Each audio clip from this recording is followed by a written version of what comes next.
దేశంలో ప్రస్తుతం యూపీఐ సేవలు బాగా విస్తరించాయి. ప్రతి చిన్న పనికి యూపీఐ యాప్స్ ని ఉపయోగిస్తున్నారు. అయితే పరిమితికి మించి యూపీఐ ట్రాన్సాక్షన్స్ చేస్తే ఐటీ శాఖ నోటీసులు పంపించే అవకాశం ఉంటుందని ఆర్థిక నిపుణులు చెబుతున్నారు. దేశంలో రోజురోజుకి డిజిటల్ పేమెంట్స్ హవా పెరుగుతోంది. బ్యాంకులకు వెళ్లాల్సిన పని లేకుండా స్మార్ట్ ఫోన్లోనే పని కాని చేస్తున్నారు.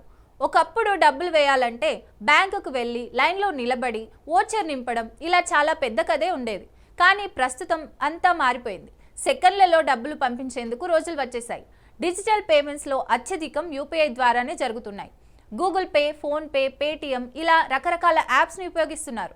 అయితే అంతా బాగానే ఉంది, కానీ యూపీఐ యాప్స్ని ఎక్కువగా ఉపయోగించడం వల్ల చిక్కుల్లో పడే అవకాశం ఉందని ఆర్థిక నిపుణులు చెప్తున్నారు. ఎక్కువ మొత్తంలో యూపీఐ లావాదేవీలు చేస్తే వారిపై ఆదాయపు పన్ను విభాగం నిఘా పెడుతోంది. బ్యాంక్ అకౌంట్లో పరిమితికి మించి నగదు జమ కావడం, ఎక్కువ మొత్తంలో విత్డ్రా చేసుకున్న ఆదాయపు పన్ను దేశ అధికారులు నిఘా పెడుతున్నారు. ఇలాంటి వారికి ఇన్కమ్ ట్యాక్స్ నోటీసులు పంపించే అవకాశం ఉంది. దీంతో పన్నులు, పెనాల్టీలు చెల్లించాలని అధికారులను నేరుగా ఇంటికి నోటీసులు పంపించే అవకాశాలు ఉన్నాయని చెబుతున్నారు. రోజువారీ లావాదేవీలపై నిఘా పెట్టేందుకు ఇన్కమ్ ట్యాక్స్ ఆర్టిఫిషియల్ ఇంటెలిజెన్స్ను ఉపయోగిస్తున్నారు.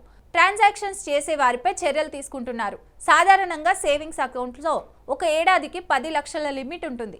ఈ లిమిట్ దాటితే వెంటనే వివరాలు ఇన్కమ్ ట్యాక్స్కి వెళ్తాయి. ఆదాయపు పన్ను చట్టం 1961లోని సెక్షన్ 285BA కింద బ్యాంకు ఖాతాల్లో నగదు జమ చేసేందుకు పరిమితి ఉంటుంది. అలాగే ఇన్కమ్ ట్యాక్స్ రిటర్న్స్ ఫైల్ చేసే సమయంలో సేవింగ్స్ ఖాతాలో జమ అయిన డబ్బులు వివరాలు సరిపోలకపోతే మీకు ఐటీ శాఖ నోటీసులు జారీ చేస్తుంది.